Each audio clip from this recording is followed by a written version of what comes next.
yo. Every Wednesday night, you better tune in tight. At 7 p.m. CST, we bring in that insight. Halas Hall Report, best podcast in the game. Stats and facts, you'll remember the name. Host Ken Dub got the knowledge on lock. Co-host Woody the Bear fan, talking all that talk. 3 Bear fans chilling, opinions on the side. We're here for the love, riding that Bear pride. Halas Hall, we break it down right. Join us on the journey from day to night. Blue and orange army taking over the scene. 2025's the year, know what we mean. Bear fans unite, it's our time to rise. Sunday mornings, pre-game vibes in the skies. Lions think they're fierce with Dan Campbell's call, but all that greed ain't gonna help them at all. Same old story, we know how it goes. They just can't compete, everybody knows. Minnesota Vikings always talking smack, but when it's game day, they ain't got the knack. Sitting on the couch while we're making a stand. Over here in Chi-Town, we're the best in the land. Halas Hall, we break it down right. Join us on the journey from day to night. Blue and orange army taking over the scene. 2025's the year, know what we mean. Bear fans unite, it's our time to rise. Sunday mornings, pre-game vibes in the skies. Packer fans yell blow pack blow, but can't see the truth. We're stealing the show. Rivalry heated, but we stay real cool. Halas Hall Report, yeah, that's the rule. With every episode, we build that hype. Stats and team news, we got the right type. Fan base strong, we ain't looking back. 2025, it's a winning attack. So gather round fans, put your hands in the air. Every Wednesday night, we're breathing that bear. Join the revolution, watch the magic unfold. Halas Hall Report, we're breaking the mold. Halas Hall, we break it down right. Join us on the journey from day to night. Blue and orange army taking over the scene. 2025's the year, know what we mean. Bear fans unite, it's our time to rise. Sunday mornings, pre-game vibes in the sky. So mark your calendars, don't miss a beat. Every Wednesday night, Halas Hall can't be beat. Stats, facts, team news on deck. Halas Hall Report, what did you expect? 2025, the Bears are here to stay. Blue and orange in the north leading the... Good morning. Welcome to Halas Hall. These are the 2 guys that have very few opinions on anything. It's myself and Woody right now this morning. Maybe we'll get some broski or one of the mics. We'll start with saying, hey, good morning, Go Pack Go. It's good to see you on the other show. Finally put a face to the name. You know, I didn't get to hear you talk. Hey, the other Ken Ballrich. How you doing this morning, my friend? How do we make these songs, Ken? You're a good fucking producer with these songs, dude. How do you do it? Can you cut it down to 2 minutes? Well, no, I didn't make that one, but yeah, you know, that would be my Mike did a good job. Yeah, Mike did a good job with this one. Producer Mike did it. So trade secret there, Go Pack Go all day. Morning slappies. Wow, are we a slappy, Ken? Did you slap me? Darcy, come over here. I'll slap you. But how you doing, Darcy? Yeah, I get it. With the panel that big, with like 18,000 people on the show, gets hard. Oh, there we go. So there we go. Yeah, we got some of the pre-functionary comments out of the way this morning. You know, I love how we have a Bear show. We get every fan base here. It's great. Awesome. Awesome. Yes. What you wanted to start the day off, man? Let me just throw the mic over to you and get us started. All right. All these Bears delusional. It's all over the NFL. If there's a guy that goes, you know, free agency, big name, he was good 3-4 years ago. The Bears want him on their team. Me and Ken were discussing before the show about, you know, between Nick Chubb and trading for Hendrickson, giving a 2nd-round pick or whatever. We differed in that. He said about the running back depth. I'm thinking we need another edge rusher depth because we only have 3. It'd be good to fluctuate them out. Running backs. I think honestly we have a good crew. I don't want any. They started using Roschon Johnson last year better with the 3rd and 1s and goal line. I'm happy with that. Yeah, if Swift goes down, he did great job with a crappy offensive line last year. I'm thinking we need another edge rusher before running back. What do you say in the comments? That's just my dilemma right now. And here's my piece of that. For me, they're not mutually exclusive.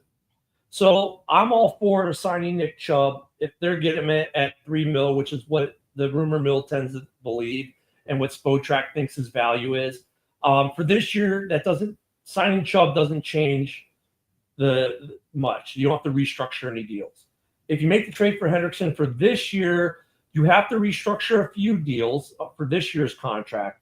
The extension piece is where it gets interesting, and you're going to have to restructure some deals, and you still got to sign Brisker. Now, look at if you can do both. But then here's the other question, and this is the one thing I didn't get to say earlier, because I kind of just thought of it. Hendrickson, don't even know if that's really a possibility. Is Cincy willing to trade him? Is the price point at a place that Poles would actually pull the trigger?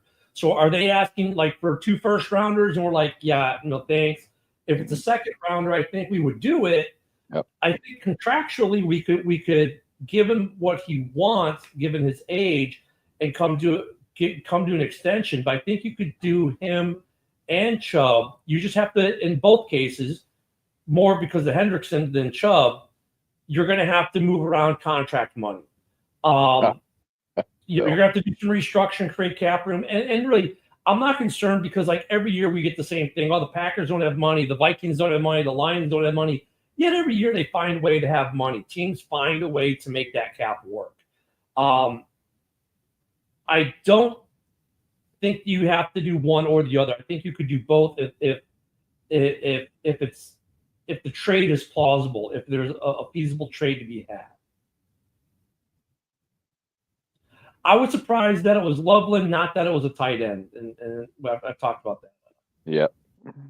Bill, do you know I'm going out to Chicago and I'm going to kick your ass?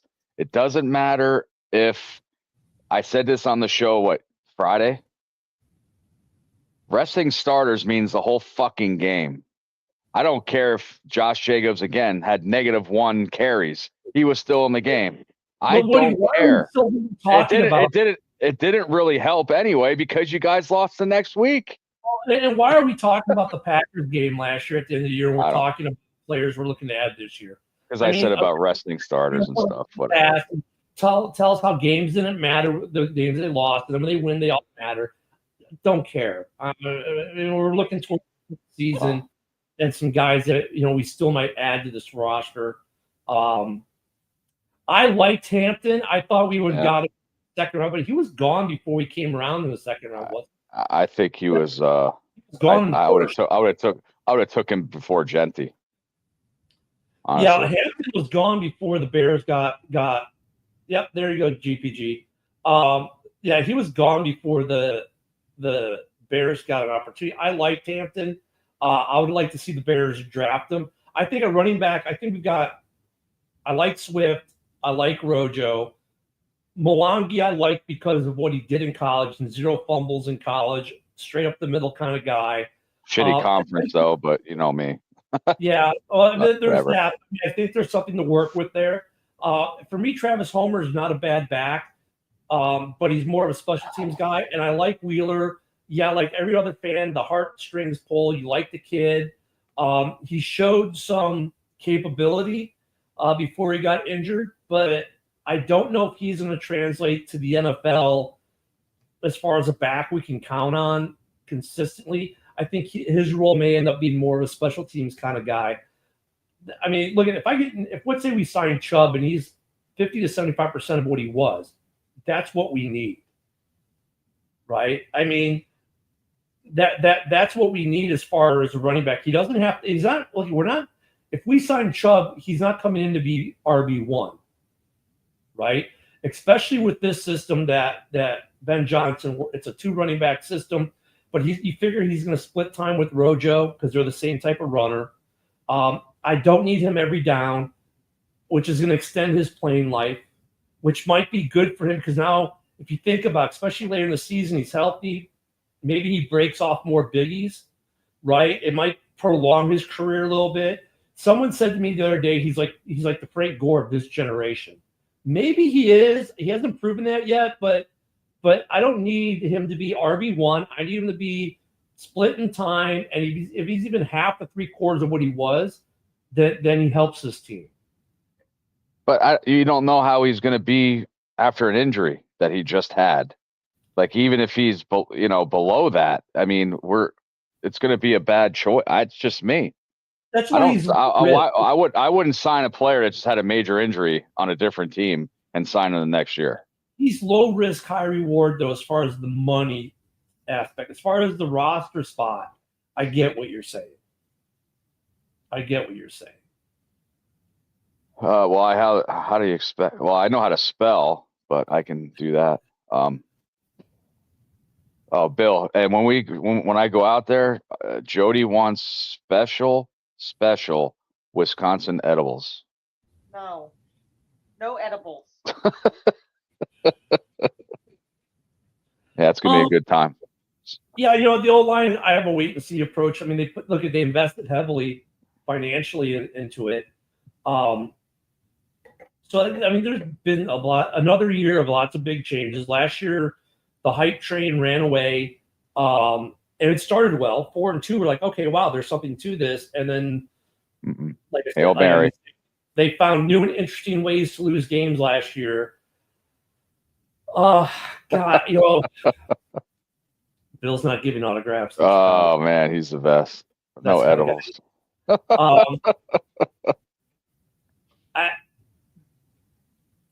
Jesus.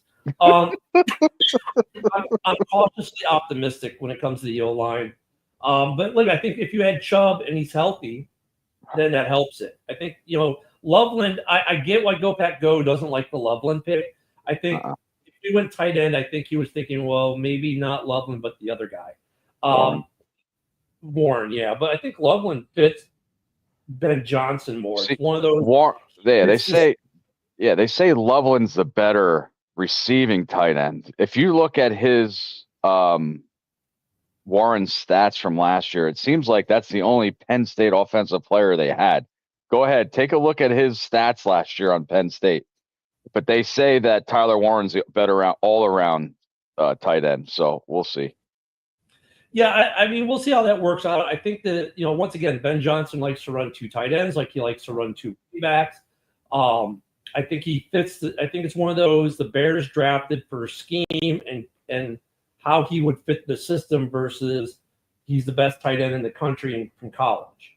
I think it's lost on people when we look at the draft because we look at guys. Oh my God, this wide receiver is so good, but maybe you can get a really good receiver who doesn't fit your system, and so you don't get the impact. If you could draft a lesser receiver by draft standards and get a higher impact because he actually fits your system.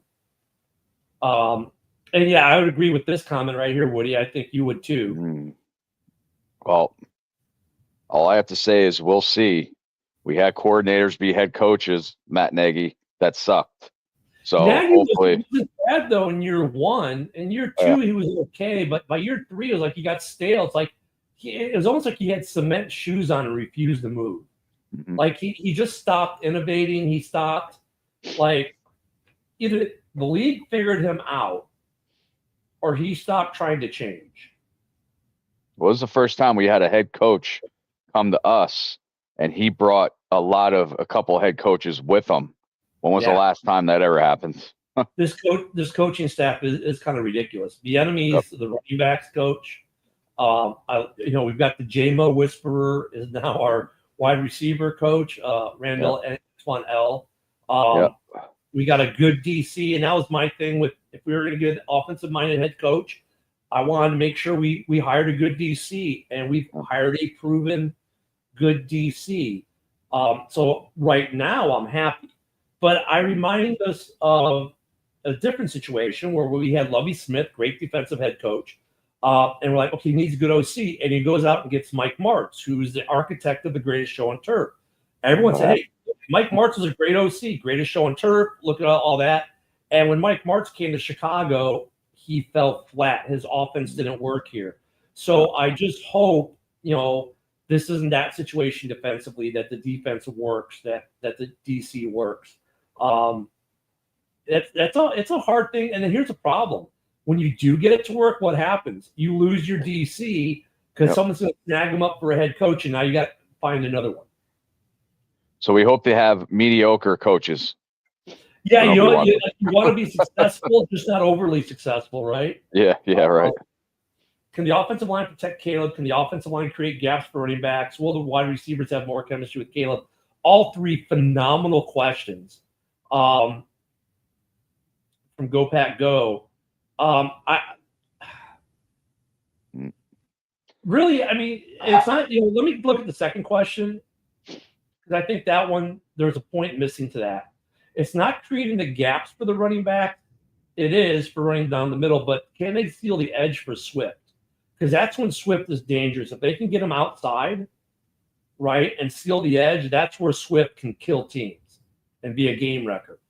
They couldn't really do that last year. We saw them do it once or twice, and at the times they did do it, Swift broke off massive runs.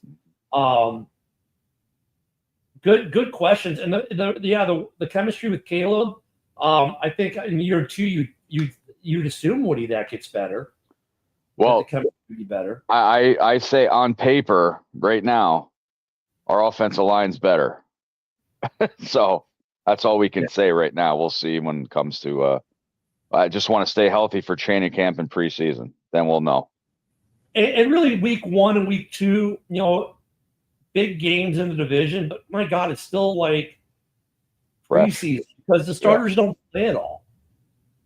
I think week 1's a bigger test than week 2 in terms of the Vikings have been more stable in terms of coaches, right? They haven't had the turnover. They've got the quarterback, but JJ really just has to game manage, and if he does that as a quarterback, he'll be fine in Minnesota. So they're the team in the first couple games with the least amount of turnover or issues going on. That would be detractors. So that's going to be a tough game. But it's week 1. Everything is going to be so sloppy. Right. And it's a Monday night game, so we got to wait.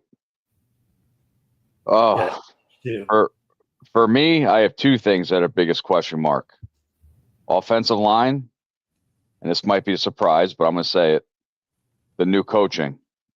Those are the biggest questions for me on this team. Yeah, I agree. I think I wait with bated anticipation. Is the O-line going to work as advertised? Is it going to provide the protection? And if it's doing so, there are people expecting massive things out of this offense. And why wouldn't you with the weaponry that they've assembled on this team? You look at this Bears offense. Look, if you cut Cole Kmet, would he be signed by another team starting in this league within a week? Probably. If you were to cut DJ Moore, he'd be snatched up quick. If you were to cut Roma Dunze, he'd be snatched up quick. If you were to cut Swift, he'd be signed quick. They got weapons all over the place. I mean, you expect this offense, it's got so much weaponry. People are expecting big things, but it goes to what Woody said. If it's the offensive line, and then do they take to the scheme? I agree with that, Woody. I mean, I think that's what I think with Bears fans in general, that's what we're looking for. How good is this offensive line going to be? And how are the coaching changes going to be? Not just offensively, because we've been looking at the offense, but how's Green going to do with the defense? How's this new DC? Can he revive this defense that fell off the map after we fired Eberflush? You say Dennis Green. Dennis Allen. Dennis Allen. Yeah, I just want to go. I just want to go a season like Go Pack Go ask that question. One of the biggest questions, and we say O-line. I want to go by one season and say, you know what, our question is our defense, offensive line and quarterback are good to go. Yeah. So. But then, is Dennis Allen? How's he going to do with that defense? Is actually a little bit of a question for me because they started out the year really good last year. I mean, hell, they won us a couple games. Then they were on the field so much they started to kind of get that fatigue, and then once Eberflush got fired, they really just kind of dropped off. Can they resurrect that defense and create pressure like week 1? If they don't pressure McCarthy, McCarthy will have time to just be a plug and play quarterback, and he'll make plays. Because I see, because we mentioned this before, Poles does good with undrafted free agents. I like these 2 safeties, Major and one Oregon and one from LSU, because we don't know. We're not sure about Brisker. I hope Brisker works out, but we have 2 of these guys that undrafted that I'm interested in seeing how they play. I'm interested to see how the defense does in general. Is Dale the guy they think he is? Yeah. Because they paid him $8 million based off what they project him to be, not what he was. They're doing that Billy Bean ball, using analytics and all that good stuff. If Dale proves out, that's great. But like Woody said, we still need another edge rusher. Like we need one more. We have 3. We need one more. And I think there's going to be more emphasis placed on the linebacker this year. Looking at the linebackers, we might have to do some upgrading there too. Oh yeah, I think we both agree with that. McCarthy hasn't played a game yet. But if we don't put pressure on him, and he just has to be a paint by numbers quarterback like Ginger Jesus was last year for them. I mean, look, if he can be Kyle Orton in week 1, and we don't put pressure on him, and he just puts the ball where it's supposed to be, throws it away if it's not there. If he does that and does not try to force things, he'll have success against many teams in this league, not just the Bears. So we got to put pressure on him week 1, or you already know, Vikings fans, if the Bears don't put pressure on McCarthy week 1, and he's able just to be a good system quarterback and doesn't have to play hero ball, and they win that game, Vikings fans are going to talk about the next coming of Christ and everything else. Yeah, like Vikings fans, hey, Sam Darnold did. All you had to do is be good. He did great last year. My opinion. Yeah. And they think JJ McCarthy is a savior. He didn't even play a snap yet. That sounds like the Bears fans when we drafted Caleb Williams. Oh, our problems are solved. No, absolutely not. I mean, JJ did beat McCarthy. He did beat him out to be the starter before he got hurt.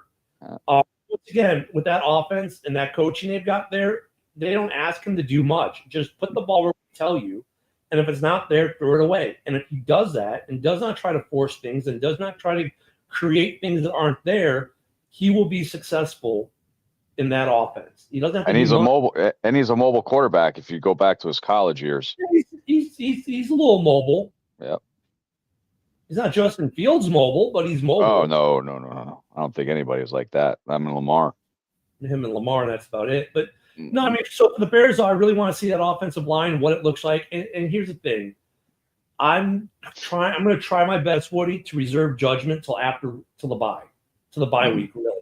Because the first 4 or 5 games, the first 4 games before we get the bye, like the first 3, it might as well still be preseason. And then by the 4th game, we should start to see what we really got. And unfortunately, we get the bye so darn early. I mean, last time we had the bye that early, we won the division. But I'm just like, by week 6, we should start to know. We should see for sure. It's that offensive line and what the running back situation is. I'm not concerned. Like, if the offensive line is working, I'm not worried about Caleb, because Caleb showed last year. You give him time, he's not going to turn the ball over, right? He's like any other good quarterback in this league. You give him time, he's not going to turn it over. He will find the open guy. And with all the weapons he has to throw to, if they're doing their job, the sack numbers should be way down. The production should be way up. I'm more concerned about the running back situation. Like, can we effectively run the ball with this O-line? Like, to me, that's where it starts. And if you can effectively run, then you can effectively throw. They do more play action. Yep. Yeah, I'm not sure about his arm strength either, to be honest with you. But really, he doesn't have to do much with that offense the way they're set up. And really, Caleb shouldn't have to be Superman either. Caleb should be able to just sit in the pocket, and throw. He did some Superman kind of things last year, and he has the capability of doing it. Look at his turnover ratio last year was great. So he can play Superman ball and not turn it over. But I assume that we're going to see a few more interceptions thrown by Caleb this year, because I think they're going to try to push the ball more. And that might create some more opportunities early on, especially, on those deep balls for some interceptions. Yeah. Look, I think we all saw last year the move from Justin to Caleb was justified. I think we saw that on the field. I don't know. What do you think, Woody? I know you're not a big Caleb fan, but would you say that the move was justified to go from Justin to Caleb? Well, yeah, but they're two different quarterbacks. I mean, Justin Fields made some opportunities, and if he didn't have it, he ran. and he was pretty successful. Caleb Williams, when he's more of a pocket passer, we've seen him scramble, first downs and stuff like that. But he's more of a pocket passer, and he just didn't have time. And then there's some throws that when he had time, made his rookie mistakes, would overthrow the receivers. But he had some great throws, and that Thanksgiving Day against Detroit, that throw to DJ Moore to tie it up was probably I think the best throw that he had. It was just a dime. So they're two different quarterbacks, but quarterbacks are made to pass. Obviously, Caleb had, over 3,800 yards, so his stats were better than Justin Fields. Yeah. Yeah, I think the thing I liked about Caleb, and I said it early on, is always looking to throw the ball. He wasn't just tuck and run; he was looking downfield to make plays. And early on, though, he had a hard time just getting rid of it when he should get rid of it. But he improved on that as the season went on, when they just throw the ball away. That was Justin's major problem too. Yeah. He didn't throw the ball away. So I'll be interested to see what his progression is like under Ben Johnson. I mean, look what Ben Johnson did to Goff. I mean, imagine what he's going to do with a quarterback who I think has more talent than Goff at base level. It'll be interesting to see what he does with Caleb. I look at Matt LaFleur with the Packers, and I look at him as a head coach and go, there's a head coach who puts his team, even when they don't have the best talent, he makes them look a lot better than they are because he puts them in good positions to succeed. That's what I hope Ben Johnson can do in Chicago, because Green Bay doesn't have a lot of super talent. They have a lot of very good football players, but they don't have a lot. You're not going to look at the Packer offense and say, you look at that roster on the offense and weapons, besides Josh Jacobs and maybe Jordan Love, who still has some stuff to prove, you're not going, I'd sign all those guys. He puts his guys in position to succeed. And that's where the Bears coaching staffs have really failed the last 10 years or so. I am just hoping Ben Johnson puts this offense in position like LaFleur does for his team to succeed. And if he can do that, be like LaFleur in that matter, I think this division is just going to be total chaos, because all the teams are really good. And that you could see this Bears offense just blossom into something we haven't seen since Cutler had Adam Gase as the OC that 1 year. They were second in the NFL in total offense, even though we had the worst defense that year. I think you could see an offense like that, Woody. Yeah. I just want more points in the on the first drive this year, like previous, not last year, but the season before. I agree, Brent. I think both tight ends. I think the difference though between what Ben had in Detroit and what he has in Chicago, he's got two really good tight ends. It's not just Laporta. No, now he's got Kmet and he's got Loveland, and both of them are great weapons. I think both are going to eat, which will make Bears fans happy for Kmet, because I think we've been frustrated not at Kmet, but we've been frustrated at the Bears for not using Kmet. Does that make sense, Woody? Yeah. In Detroit, though, Goff's success. Goff's not. If he's not a runner, we all know that. Right. His success is that offensive line, best offensive line in our division, I think. Yeah. So if you put any quarterback on that offense with Detroit, if you put Caleb there, he would have had a great year as well. So offensive line makes our offense better, obviously. The stats there that GoPack threw up there, 17 forced fumbles, 11 picks, 40 sacks. They're decent, I agree, but most of that came in the front half. The Packers had a great showing last year defensively. They got better as the season went on, and the Bears got worse as the season went on. So I like to see some improvement for us. Our defense. I want to see less 3 and outs because it tires our defense out. That's just it. So I mean, for me, Allen's got to ratchet that defense back up, but.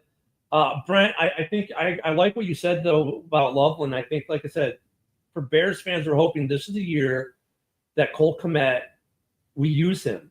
Because when we've seen the Bears use Kmet, I don't think it's always been good things have happened. Like he's been a solid tight end. He's a play creator, and they've wasted him. And now that Ben, if he can put this offense in a good position to actually succeed, like LaFleur does, you can only imagine what he's going to get out of this offense. Hopefully touchdowns, not field goals. Yeah, no more field goals. Oh, speaking of field goals, what do you think of Kim? You think Kim pushes Santos out of a job? I would think they would have a contest at practice. See who kicks more 50-yard field goals, and whoever wins gets the job.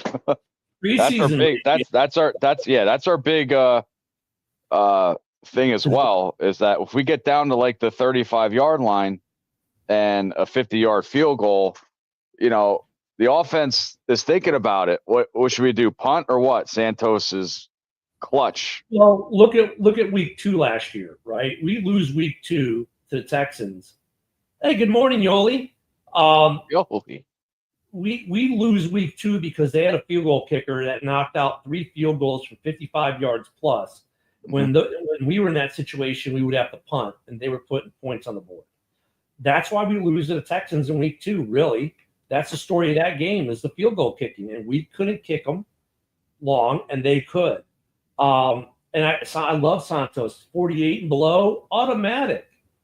But once you get the 49, 50, he gets they come in a little low. He's more subject to being blocked. He can hit the 53-yarder. We've seen it, but he doesn't hit the 50, 55. I think his career long is a 54. Yep. So he can't go that long. You're restricted. If Kim can be accurate from 50 and below and still knock in a 55 or a 60-yarder with relative accuracy, 75% even, I think is good in this league at that distance, maybe even 50%, he might take Santos's job. And that Green Bay game, low kick, that was blocked too. 2 weeks in a row, we had a Minnesota game too. Yeah. And that's Santos's problem. His trajectory was too. Here we go with the doinks. There we fucking go. Let's go back to 2018. Yeah, there we go. Oh, my God. So, I mean, but, that's kind of a good thing. If the big position battle for the Bears this year is field goal kicker, that means we've done some other things right. Like, I don't know what the other big position battles are on this team this year. I think the receiving core is set. The tight end core is set. The running back room is at right now. You've got who your 1-2 is. Maybe it's not set between who's 3 and who's 4.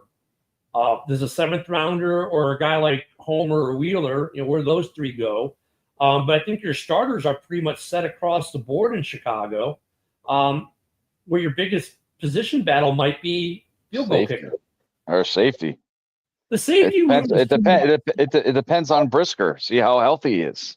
Well, he says he's 100% healthy. If Brisker is healthy, then there's no position battle. Brisker will be the starter. Stevenson will be in that mix. So yeah, I mean, it's the second tier where the position battles. As far as starters, the only real position battle we have is field goal kicker. Yeah, Joe, that's what I was saying earlier. That's what I'm looking for the line, how we run the ball this year compared to last year. The NFC North overall had good defenses. I'm not saying the Bears' defense wasn't good. It just, after we fired Eberflush, the defense kind of fell off last year. I don't know, Woody. What I mean, when we get to camp, because OTAs are just glorified photo ops for journalists, it seems.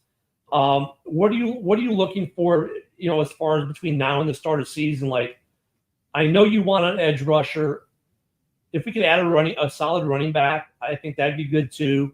But what else are you looking for? What else do you need to see out of this Bears team to give you a more of a warm fuzzy going into the season?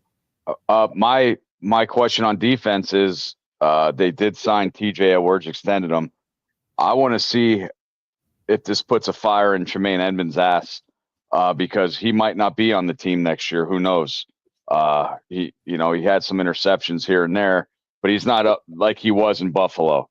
So I would like to see Tremaine Edmonds step on it and make some plays here because I think he's on a little bit of the hot seat on Would defense. you say though what he's on the hot seat because I think their contracts are inverse stat wise, right? Is he on the hot seat because of the compensation he's been receiving? Yeah. I think as a duo, they're a great pair, but I think the pay has been reversed. It should be the other way around. So right, yep.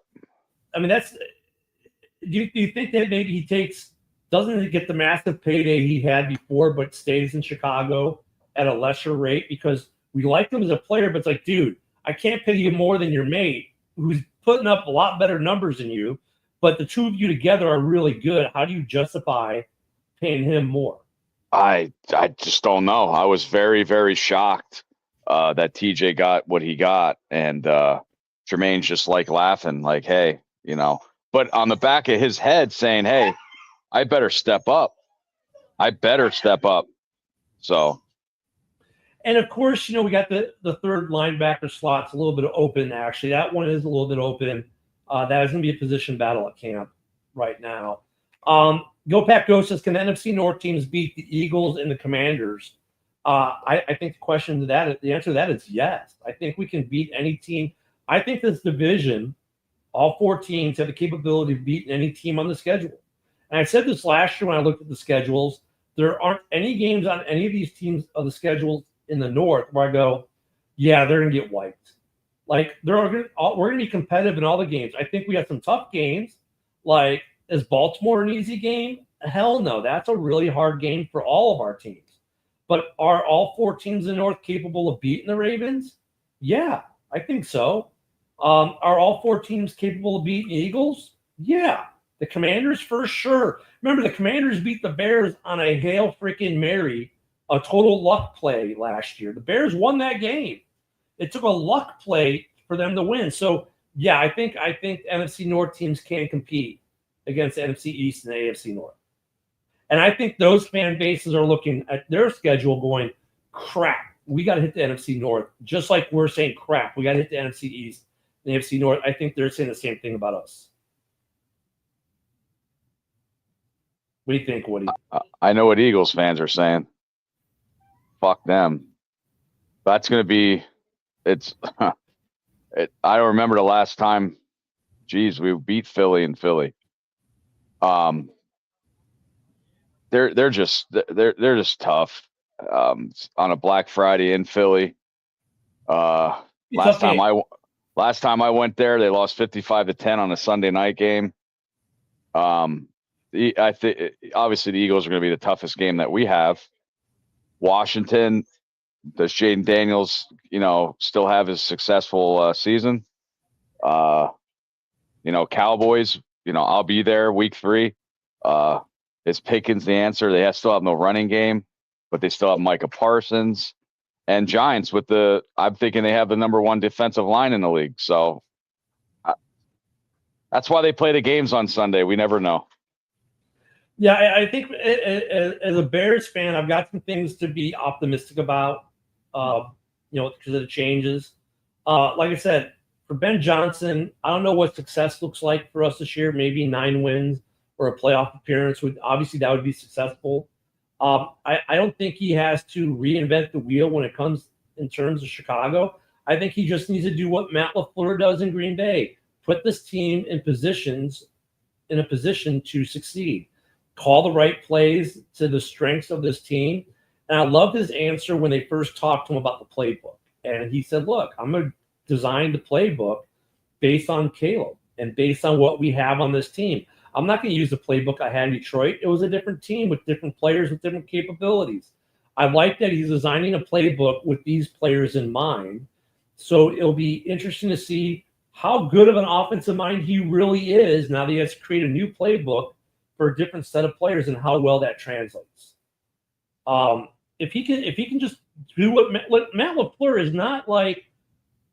He wasn't like. Remember when LaFleur got hired? Everyone's like, "What the hell?" The guy wasn't even that great of an OC. But look what he's done in Green Bay. I have to give LaFleur credit. He's put them in position to win. He's Very good taken a coach. mediocre football team that never really gets star power come the draft. They don't get the big blue chippers. They get a lot of middle-of-the-road solid guys, and he makes them really good because of a coach. Like Jordan Love is not a phenomenal lights-out quarterback. He was drafted at the very end of the first round. When he was drafted, had to sit for years, but he makes Jordan Love look good.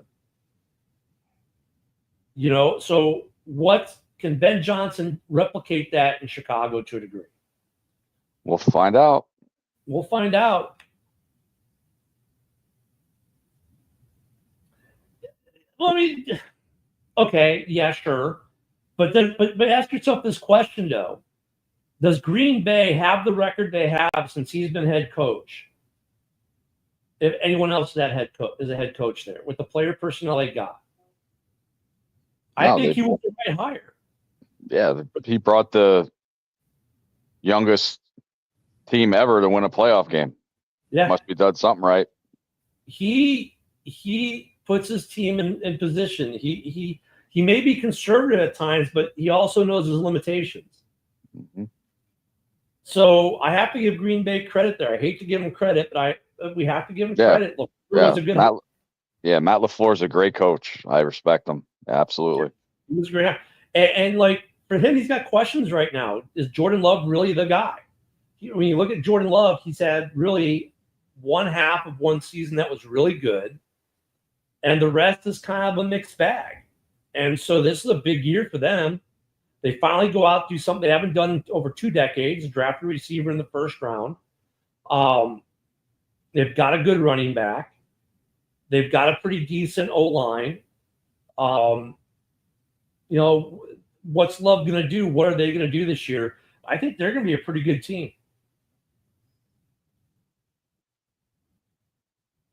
The thing with the Packers, and I know you being a Packer fan, and you're not like Rob and some of those guys. I mean, you guys knew their head coach pretty damn well. That kind of helped. It's kind of like San Francisco and Green Bay. You just had Dallas's number. Like San Francisco had your number. So, but yeah. I don't know about the Niners though, because they signed Kittle, $76 million. Ayuk doesn't want to be there. Christian McCaffrey's coming off a big injury. They lose Jordan Mason to to Minnesota. They gave Purdy an extension. Yeah, I'm like, their defense better step up or they're going to have a bad year because they have really no weapons besides McCaffrey and Kittle, honestly. I get the Purdy extension. Look, he's a good starting quarterback in this league. Going rate, I get it. All these quarterback contracts make me shake my head. It's only going to make me wonder what's Caleb's going to look like if he gets a second contract in Chicago. It's just San Francisco's a weird enigma, and for them to overtake the Rams, who add Devontae Adams, Rams are Stafford at quarterback.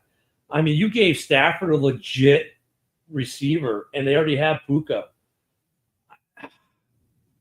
He loses Cup, but he gets Devontae.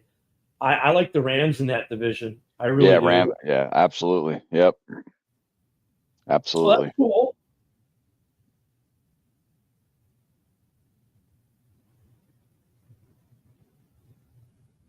Yeah, here's the thing though. On the morning show. Unfortunately, last year we spent a whole day on the jock tax. Florida does have the jock tax, so they do pay income tax in Florida for the jock tax. But I get what you're saying. It's like Albert Pujols. He went to the Angels versus coming to the Marlins. The contract with the Marlins, you would have figured that the same dollar amount would have been more lucrative because of taxes. But they all pay the jock tax. And that's one thing fans don't understand. And while it made for a very dry show, and one of your fellow Packer fans, Isaac, who's an IRS guy, got to shine that day, they do pay taxes. But, yeah, their tax in Florida would be less than in Cali. But, look, if you go to L.A., you got there's so many other things you get for being in L.A., like endorsements. that maybe you don't get in a place like Miami or Tampa. Access to Hollywood, those types of things. So yeah, I mean, there's reasons for that, but yeah, the jock tax, man. And here's a funny thing.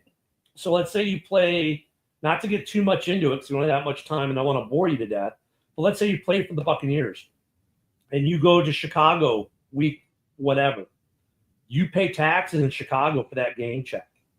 So whatever state you play in, you're paying taxes in that state for that game. And it's not just the players, your staff, your coaches, everyone who goes to that away game pays taxes in that state. Is that why players want more money?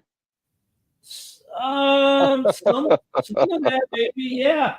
But it gets ridiculous. My wife, when she worked for ADP, like these basketball players, dude, you should see their taxes. They play in so many different states. These guys file their taxes like almost monthly just to keep up with it. It's pretty wild. ADP is a good app. That's who I go through for my job. Very good app. It's pretty wild. I don't know. I like Florida weather better than Southern California weather. But that's no. Fucking keep that hot shit over there and down there, please. I don't get the humidity here, but yeah, the jock tax. My God. Guys, I suggest you take a look at it and do some reading on it. I don't want to bore you with the whole show, but it's some dry reading, but you'll learn something. It's very interesting. The players actually, their taxes, they're the most heavily taxed people in a community more times than not because of the jock taxes. Even in Florida, where they don't pay state income tax, they still pay a jock tax in the state of Florida. So the state of Florida is taking in income, tax-based revenue, which is interesting. I guess we could talk about this for a brief minute. We got about 14 minutes. What do you think about this? The stadium. I mean, we've owned this for, 2 years?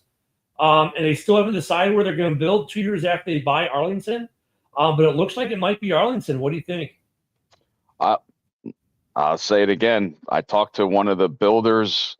He came into my dealership a couple months ago, and he's one of the builders that are a big build contractor in Chicago. And he heard that the only thing that's mentioned about Arlington Heights because it's leverage with the city of Chicago. So he was thinking most likely it'd be right next door where it's at now. I think that's what he told me. Honestly, Woody, I get what that guy said, but that was also a couple months ago, and the landscape changed. Arlington changed its position on the taxes. They became a lot more team friendly. They offered to do a lot more.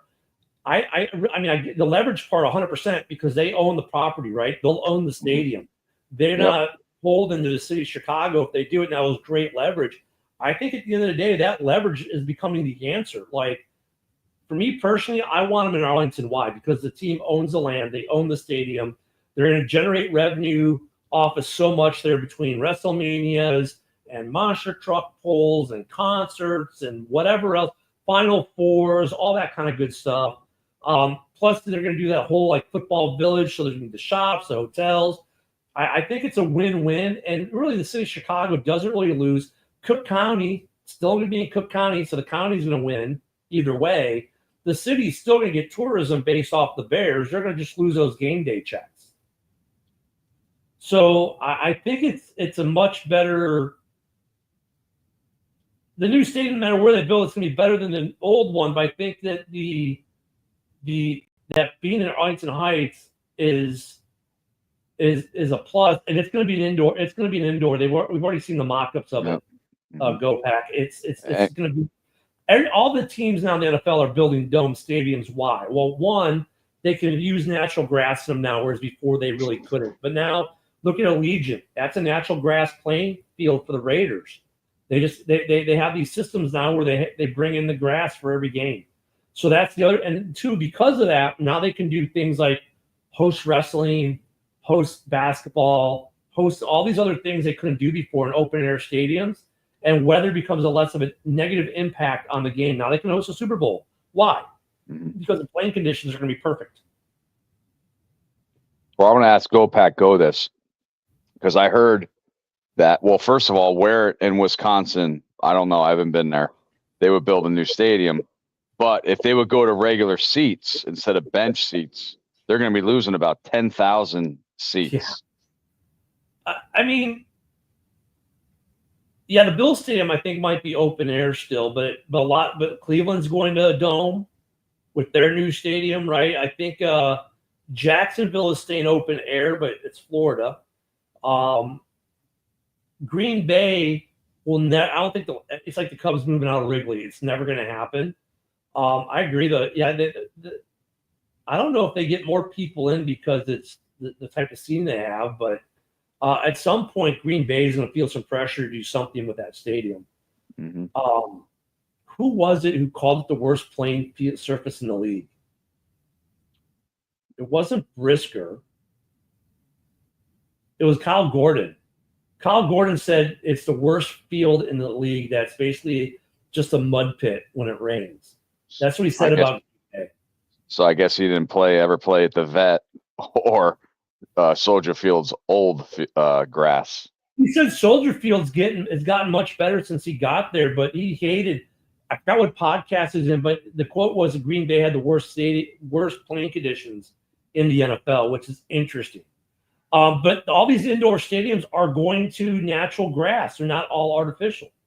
Look at the Death Star. Allegiant is natural grass. The college team that plays there plays on turf. The Raiders play on natural grass, which is interesting.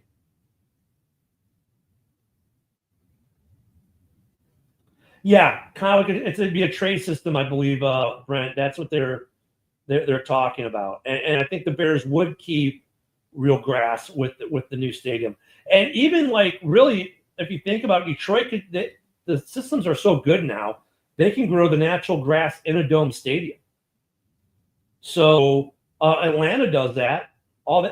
Atlanta's a natural grass stadium in that dome. So it's not like it was back in the 80s and 90s and early 2000s where you think of a dome, it has to be turf. They're putting natural grass in these stadiums. Mm-hmm. Less turf toe. Yeah, less turf injuries. Mm-hmm. Which is funny because all these high schools are trying to put turf in now. My old high school, they added a turf on the outside. I was like, holy shit. Yeah, so.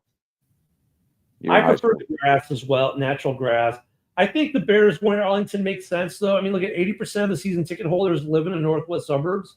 So from that aspect, it's good. Hell, Cole Kmet's parents can walk to the game. They live in Arlington. It's closer to O'Hare. It's actually closer to hotels than Soldier Field is. It's right off I-90 and 53, which is an interstate in Chicago. It's one of those state roads that's built like an interstate. No. The Metro. We don't have an international game, and the thing about the Vikings, they play back-to-back weeks in different countries. Their next week is a bye. Yeah, with those two games too, like being in Dublin and London, I mean, you're talking about a 2-hour plane ride. It's like going from Green Bay to Chicago between weeks, and they're going to just stay in Europe. And they'll pick a location in either England or in Ireland, and they'll stay there for the whole 2 weeks and just travel into the games. I wouldn't be surprised if that's what they do. They'll have a home base of operations and just work out of there. So, yeah, no international games for the Bears this year. I hope that we break ground on a new stadium this year, Woody, because it'll take at least 2 years to build. I mean, this has been, 3-year process now since we bought the property. I just wish they would do something. I love Soldier Field for a lot of reasons. I hope they just build a stadium in Arlington. That would mean they don't have to tear down any part of Soldier Field at all. And the city can still use it to do things. Maybe they put a UFL team in there. Maybe they convince the Bengals to move from Cincinnati. I don't know.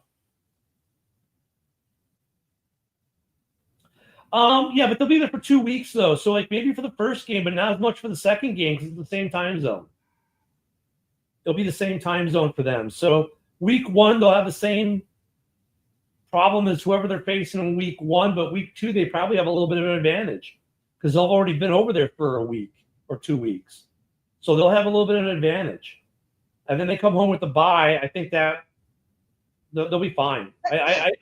Minnesota will be fine. I don't think it's a problem the way the NFL did their schedule with the back-to-back international games. They're the first team in NFL history to play in 2 different countries in 2 weeks. But it's not like they're going from Sao Paulo to London. They're relatively close. Then the bye week. I really don't think that it's going to hurt them. It's not like they're flying back and forth. I think they'll be fine. Well, I'm glad I get to after a total of 31 Bears games in my life, I get to finally go out this year. Yeah, you're going to enjoy it. Soldier Field's beautiful inside. It looks funny from the outside. It's like a spaceship landed in Soldier Field. Yeah, but inside, ticket prices were. Yeah, it's pretty nice inside. I went to old Soldier Field. Obviously, I've been to the new version. I prefer old Soldier Field for a lot of reasons, but it's nice what they did in the inside. It was nice. I'm sitting right above Billy. Oh, geez. I think Brazil. No, it wasn't the fact that it was a soccer field. It was the fact that they played in Brazil in winter, and when the equipment managers went out there to check cleats, it was during the day. The sun was out. At night, as it chilled and the dew formed, they didn't wear the right studs. They didn't have the right cleats with them. I think that was a learning experience for the NFL. I think the playing surface was fine. A soccer field's no more slippery than a football field. It was just they didn't have the right studs on their cleats. I think that was the issue. So I think the Chiefs and Chargers learned from that. Every NFL team learned from that. I don't think you see that issue in Sao Paulo this year. I think that was a learning curve for the Packers and the Eagles last year. None of them had the right cleats. It wasn't the field. NFL fans will say, "Oh, it was a soccer field." Dude, I'm sorry. Those soccer fields are maintained probably better than most NFL franchises. So it wasn't the field. It was the equipment they were using. Next season, I don't know. It depends. I think the possibilities there. I can tell them right now what they are. Look at going to week 1 was cheaper than week 2. To be up in the nosebleeds for Monday Night Football is going to be almost like $400. And for week 3, 2 tickets just cost Woody over $1,000 in the nosebleed. No, it's section 249. Yeah, we were looking in the 3s and 400s, and it was like $500. Tickets are super expensive in Chicago right now. Yep, super expensive. Hey, before we run out of time, don't want to forget, come back and see us on Wednesday. We'll have another Halas Hall with myself and Woody, 2 guys who don't have an opinion on anything. Maybe we'll get one of the mics from Broski to be here. Yeah, good luck with that. Hey, contact Woody, and we got a way to hook you up. In fact, I talked to our boy on the chat the other day because I had an account issue. We were talking about you, Woody. So I've been telling him we've been sending. Yeah, we talked to him. So talk to Woody. He'll hook you up. Yep. We got I don't miss a game. Woody doesn't miss a game. Woody can hook you up. Good service there. We'll be back Wednesday for Halas Hall. Don't forget, Monday through Friday, we've got Ken and Ken in the morning, every day at 10 a.m. Central, 11 a.m. on the East. We'll be back Wednesday. Hopefully, we'll see some movement, maybe some signings, maybe some extensions. We'll see. It's that part of the year. It's going to be kind of quiet. Military discount. Hey, us military guys, always look for those discounts. There isn't one for this service, but it's so damn cheap, you don't need it. No. I have 3 TV lines I pay $40 a month for, and it's phenomenal. Yeah, Brent, if you get Facebook, private message me, and I'll give you all the options. Yep. So if you go to Woody. I mean, I'll say it's a great service. I've had it for over 2 years. I use it every day. Don't do that. Go Pack Go. I'm telling you, contact Woody. Our guy will hook you up. Forget pay. You're not even look at. You can get all your TV needs for under $50 a month. That's all I'll say. Yep.